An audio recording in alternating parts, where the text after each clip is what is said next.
A D.C. homeowner claiming an Airbnb guest has overstayed their welcome and will not leave. Roshane tried everything, gave her a 30-day notice to vacate, called police, went to court, and even offered Romero $2,500 to sign a paper admitting she's not a tenant and to get out.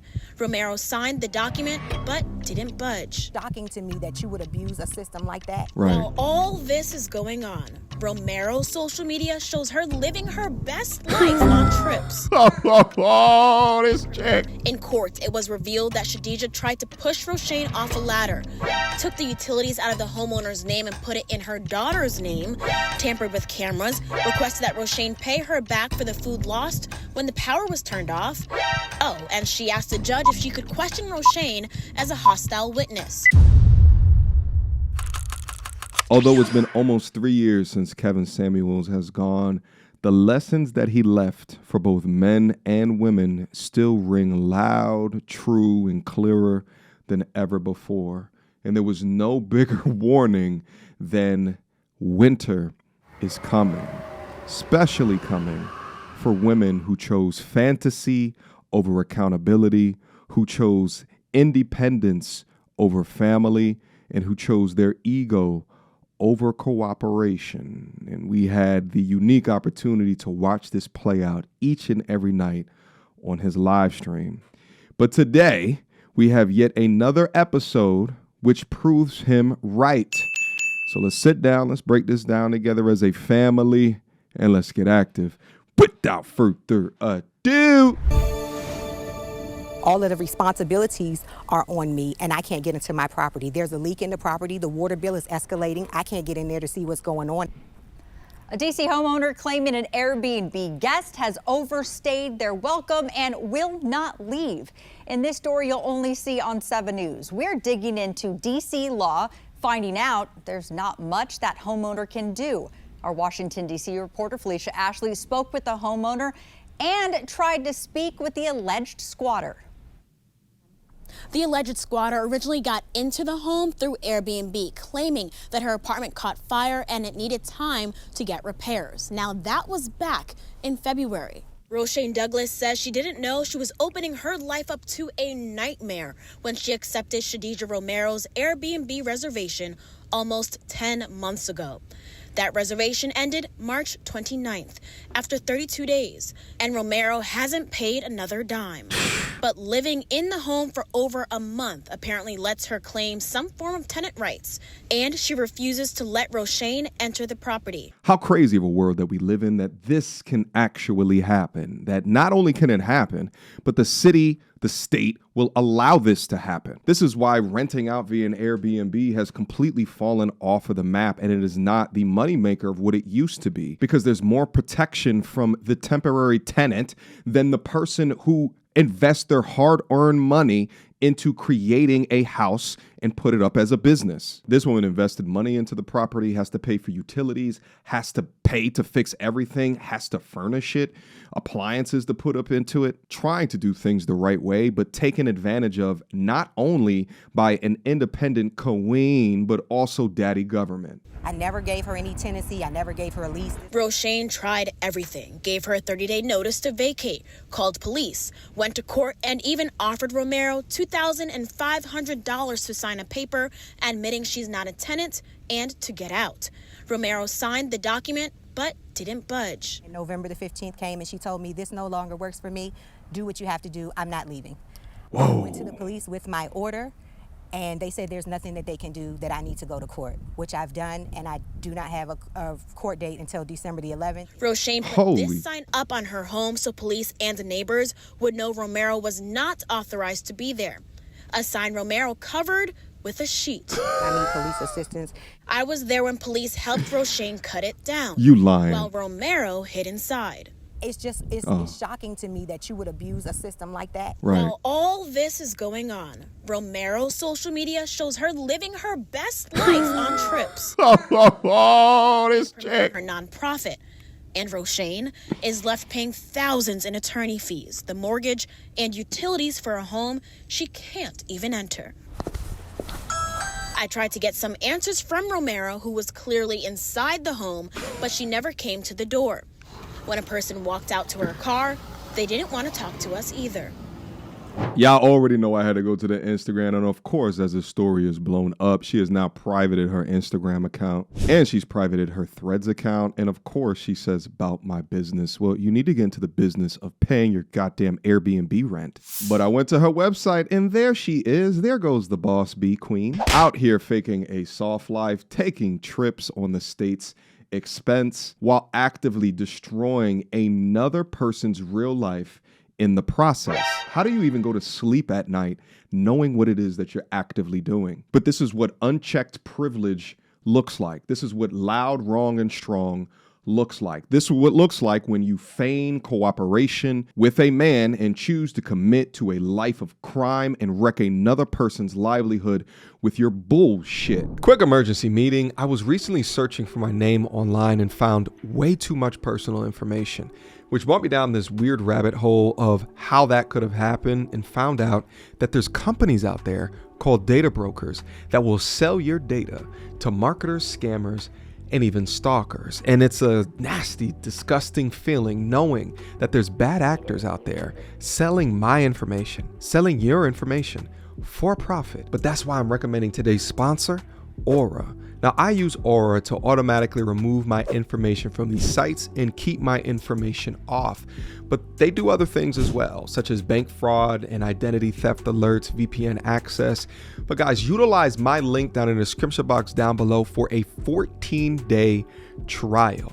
At least see if you've been compromised. Privacy is king in this day and age, and you should know if your information is out there. So again, utilize my link, aura.com/MTR, in the description box down below to try 2 weeks free. That's way more than enough time to see if your personal data has been exposed.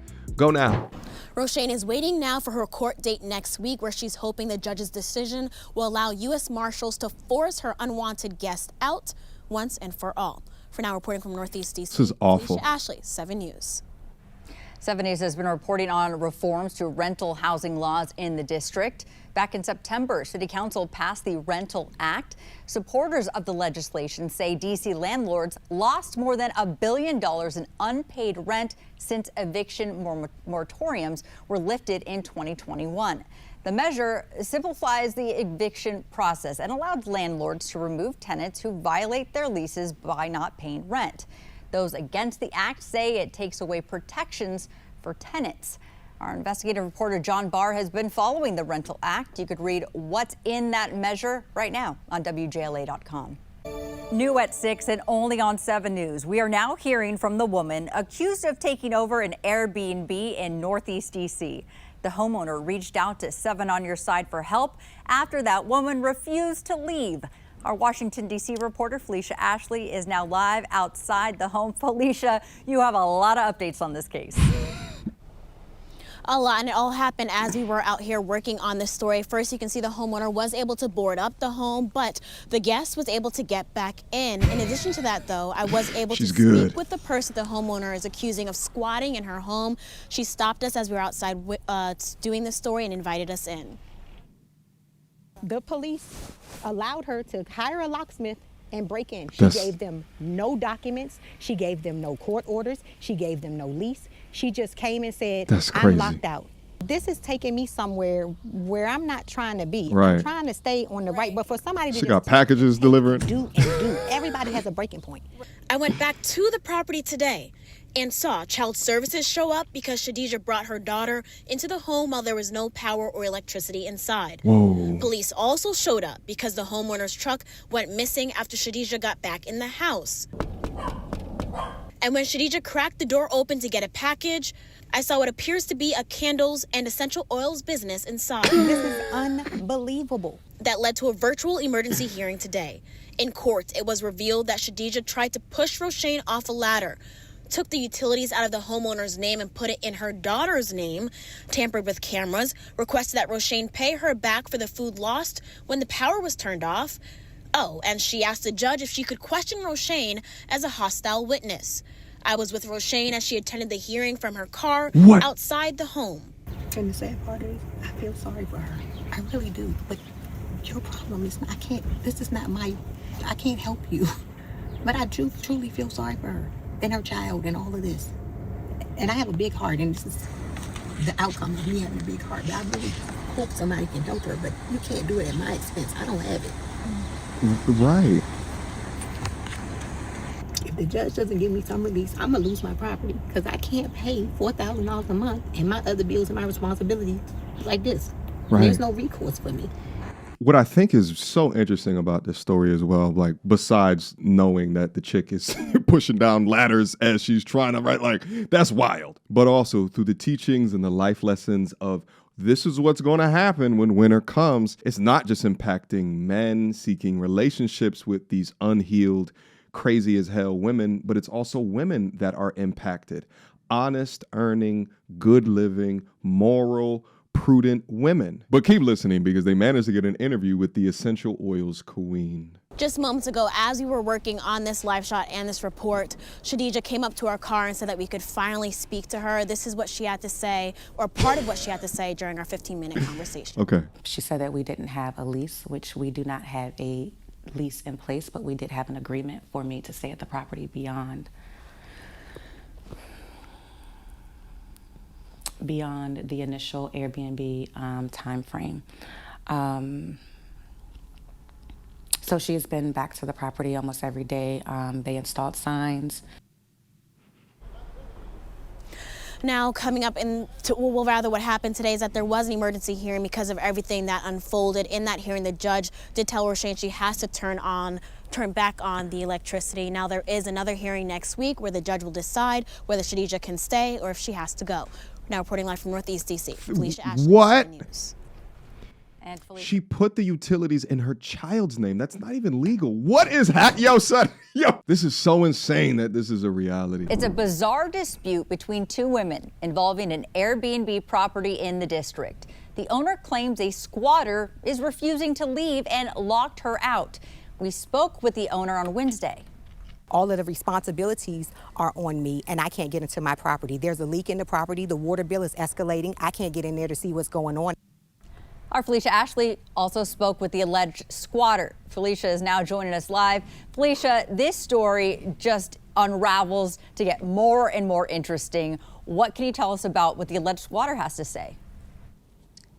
Right, well, I spoke with her and she maintains the fact that she says she is a tenant, and she says after her 30-day Airbnb stay got extended, she says she fell in hard times, some unfortunate situations, said she lost a lot of money, and that's why she couldn't leave at the set date that she had with the homeowners. Explain the Instagram. I sat down with an emotional Shadija Romero inside Rochelle Douglas's home. Did you book the Airbnb with the intention of staying? No, I did not book the Airbnb with the intent of staying. So why are you still here? Because after the repairs were done, the place still smelled like fire and there was water damage. So why are you not paying rent? was more substantial than the fire damage. You didn't go back to your apartment because it still smelled like smoke. And water damage. And water damage. What makes you choose to stay here instead when the homeowner has made it clear she doesn't want you here, doesn't want to be a landlord? There's now no utilities on, there's wood boarded up, there's a sign outside saying she doesn't want you here. What's making you Great choose question. to stay? So no, that didn't start until literally this month. What didn't start? The sign on the building or the utility, that wasn't something that happened prior to this point, prior to this month.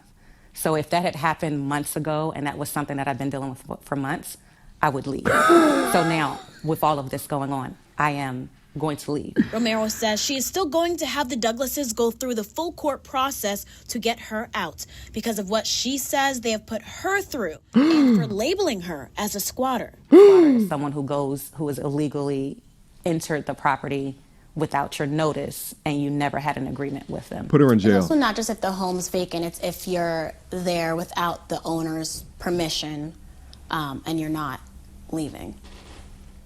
Yes, if you had, maybe that other part is there. Oh my God. Oh, after all of that, she does what the unaccountable always seems to do. Take literally no accountability, but also plays the victim because how dare you label me exactly what I am?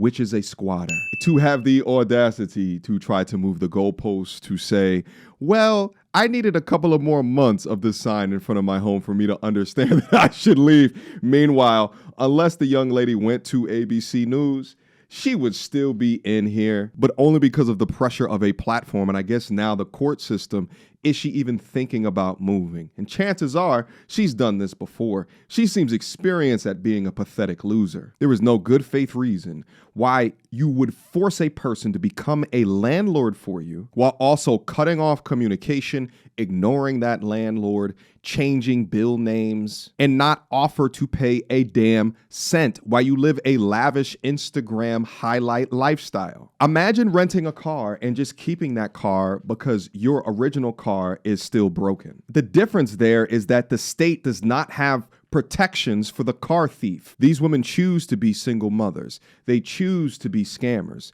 They choose to use people. Winter has come for you. Move out. Coming up at 6, more from Shadija and why she says she is a tenant, although there is not a lease that exists between the two. I also spoke with an attorney for both tenants and landlords in these situations, and he explains how homeowners unwillingly walk themselves into these situations and become landlords. For now, reporting live from Northeast DC, Felicia Ashley, 7 News. More now on a story that's getting a lot of reaction online. A DC homeowner claims a woman has taken over her rental home and refuses to leave. And up until now, she's run into one legal brick wall after another. So joining us now is Aaron Sokolow, a DC-based lawyer who specializes in landlord and tenant cases. Okay. Aaron, thank you so much for being with us. Thanks for having me.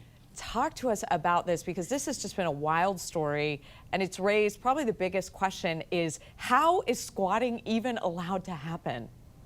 So in theory, squatting is not legal and the homeowner should have some remedy. The problem is in the logistical way that a homeowner can get a remedy. And what you're describing in this case that you've been reviewing is that there's a dispute. The individual who's there says she's a tenant, the homeowner says that she's not, and you go down to court on an emergency hearing and there's a judge sitting there and the judge is going to hear from both. But the district is so pro-tenant and so fearful that there will be a wrongful eviction or a self-help eviction where the owner changes locks or turns off utilities or does something to cause occupant to leave without court order, that the judge is going to err on the side of caution. And if the occupant can show something that leads the court to say that there's a possibility that she's allowed to stay there, the court could grant the occupant's request at an injunction and mandate that the owner keeps her there until she gets awarded a proper eviction. And the problem is, in the district, that can take months and months, and it puts homeowners in a really tough spot in the situation you've described. Oh my goodness. I mean, you're shining so much light on the court process, what that actually looks like. That being said, would you say the laws in DC are favorable to squatters? Well, they're favorable to tenants, and one person's squatter is another person's alleged squatter, an actual tenant, and the court is going to make sure that it finds out the answer to that preliminary question of has that individual achieved tenancy status or not.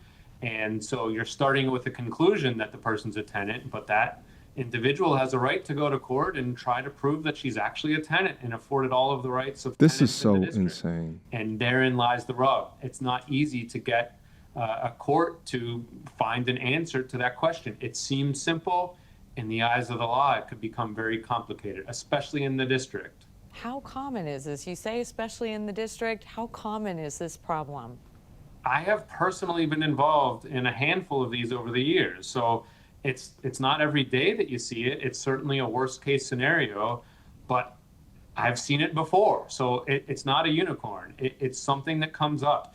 Remember, in the district, you don't need to have a written lease. You know, a tenant can be defined very broadly. So if an individual can come, and in this case, it's a utility bill is in their name, and that's a common factor that a court would look at. If the tenant, if the occupant can say, you know, here's my proof of some payment, that can be enough. You know, I've had cases where my client, a property owner, a landlord, says this person literally broke in, but by the time, you know, it gets to the courthouse, they have some mail with their name and the property address on it, or something like that. And the court proceeds out of an abundance of caution and is so hesitant to sign off on a self-help eviction, that they say, well, because the prejudice to locking this person out would be so high, we're going to give them the benefit of the doubt until we can get to the bottom of that. And get to the bottom of that can be a trial that's held 9 months later. Just the timeline, which, as we kind of were seeing in the Wow. package, the payments, this can be excruciating for people trying to pay and not even living at a property in the meantime.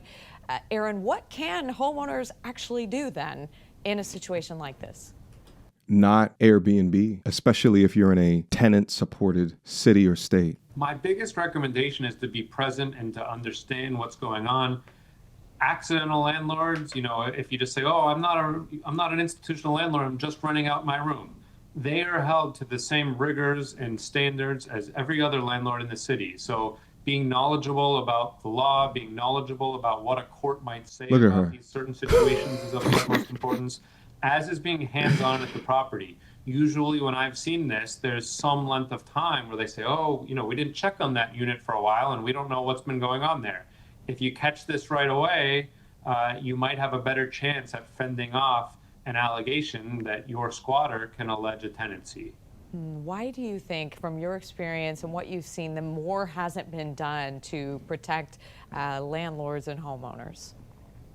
There's a very well coordinated and well educated and talented group of pro-tenant lobby in the district that really tries to make the laws as favorable for tenants as possible. Whoa. And they've succeeded to a large part. So this would be a question for everyone's council member to say, why are the laws as they are? But the courts that enforce the laws are very hesitant to take an action that's going to kick someone out of a place if they actually have an entitlement to be there. Imagine taking all of your hard-earned money and you do something that you think would be great for your financial future, your children's future, and you invest into a home.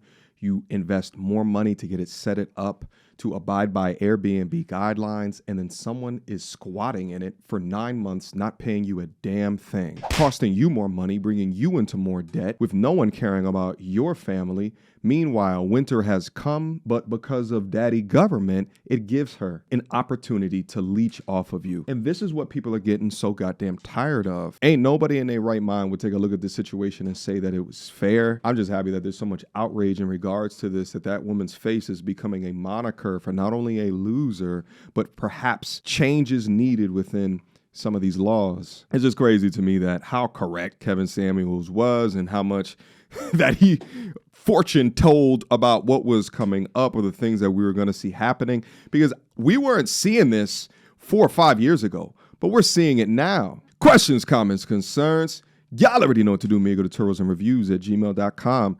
Guys, if you got any rental horror stories, any Airbnb horror stories, write it down below, all right? I'll put like little hearts in them so they can surface some comments up to the top so we can all have fun in reading those things. I know they were paying for you, but they're going to be funny reading them, all right? I appreciate you guys for stopping by again. I appreciate you guys for continuing to rock with me, and I love you. Stay safe out there. Do everything that you can to protect yourselves, especially from pathetic losers that want nothing more than to use you and everything that you've helped build. Until next time, peace. You is ratchet as they come, rainbow weaves and batwing lashes, weighing more than a man. What time is your football practice? I bet you can hit that A gift like a mug. How you big back it? Said a man must buy you gifts. Where here goes a Fitbit tracker? Are you mad? Cause you got 3 kids by 4 different dads. You pick cookies, then you bash. Oh man.